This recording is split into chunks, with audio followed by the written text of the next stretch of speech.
Forming compositions can be a little bit confusing. However, if you take it step by step and you look at the function from the inside out, then it should be okay. So in example 3, we are going to find the compositions f of g of x and g of f of x. But what I would like you to do here also is write them as f of g of x and g of f of x. So you have some more practice with these notations.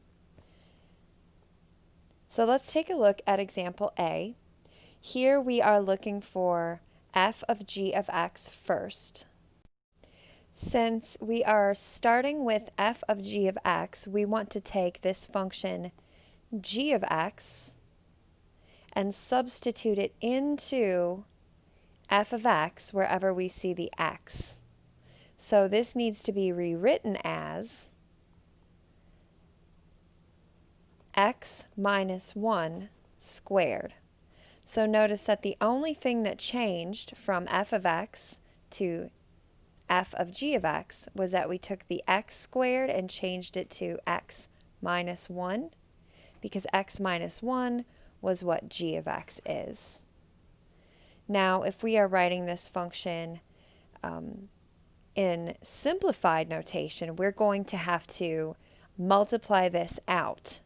So we have to make sure that we understand that x minus 1 squared is the same thing as x minus 1 times x minus 1. And to simplify this further, you can use the box method, or you can just remember to multiply distributively. So we do x times x is x squared. X times negative 1 is negative x. Negative 1 times x is negative x. And negative 1 times negative 1 is positive 1. So the final answer for f of g of x is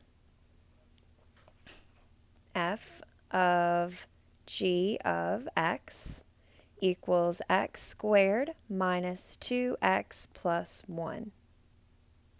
So now let's take a look at g of f of x. So let's zoom in here on this one. G of f of x. So for this one, instead of taking the g and substituting it into the x, we're going to do the opposite. So we are going to take the x, the f of x, and substitute it in for x in the g. So when we rewrite this, it's going to become x squared minus 1. So notice we just picked up that x squared and dropped it here where we had an x. And the really nice thing about this function is that we don't have to simplify it any further. It's already simplified. So our final answer for that one is g of f of x equals x squared minus 1. And something I would really like you to notice here is that you don't get the same answer for the both of them. F of g of x is not always equal to g of f of x. However, sometimes they may be equal. So keep that in mind. F of g of x and g of f of x are not always equal, but they're sometimes equal. So let's take a look at B. We are going to find f of g of x to begin with. So we are going to take g and replace the x in f of x with g. So it's going to become 2 times 3x squared minus 1. And notice the only difference between f of x and what we have here is that we've replaced x with 3x. Now we can simplify this, so we can distribute the exponent of 2 to both multiples. Remember, exponents cannot distribute over addition and subtraction, but they can distribute over multiplication. So this becomes 2 times 3 squared is 9, x squared is x squared minus 1. And then we can simplify this even further to be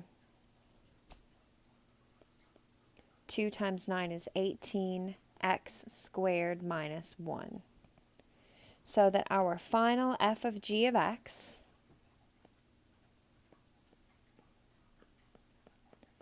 is 18x squared minus 1. Now let's find g of f of x.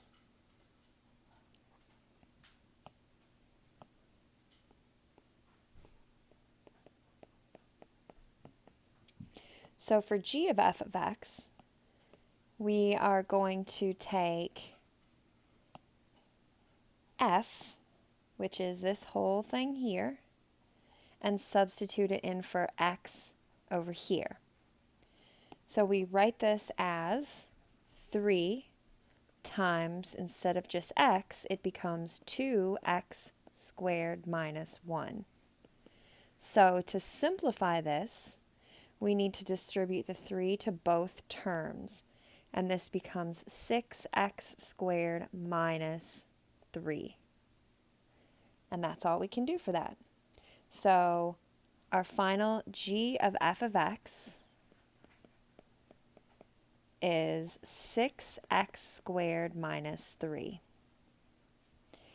And now we just have one more example here. So we just have to find f of g of x.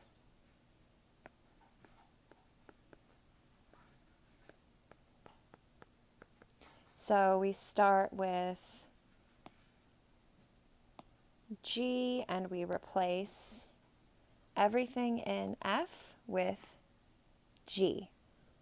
So this is going to become square root of 4x squared, I don't need that parentheses, 4x squared, but then we can't forget about that plus 1 out there. Now if we need to simplify this, we know that the square root of 4 is 2, and the square root of x squared is x, and that plus 1 is still on the outside. So that our final answer for f of g of x is 2x plus 1. And then we can do g of f of x. So we have g of f of x. And so for here, we substitute this function, square root of x plus 1, in for this x here. So it becomes 4. And I'm going to use a parentheses here because I've got two terms and I want to group them. Square root x plus 1 squared. This one's going to get a little bit more complicated because you've got you've got two terms squared, and anytime you have two terms squared, you know that you are going to need to remember that this is 4 times square root of x plus 1 square root of x plus 1. So in order to multiply these, you can either use the box method or you can distribute them like we did earlier. And I am actually going to use the box method for this one because I think it will be easier to understand. So we can just draw the box. Square root of x, 1, square root of x, 1. So square root of x times square root of x is just x because the square roots cancel. Square root of x times 1 is square root of x. Same thing here, and then this is 1. So we've got x plus 2 square roots of x plus 1. So this becomes 4 times x plus 2 square roots of x plus 1. The 4 will need to distribute to all three terms, so that this then becomes 4x plus 8 square root of x plus 4. So our g of f of x is 4x plus 8 square root of x plus 4.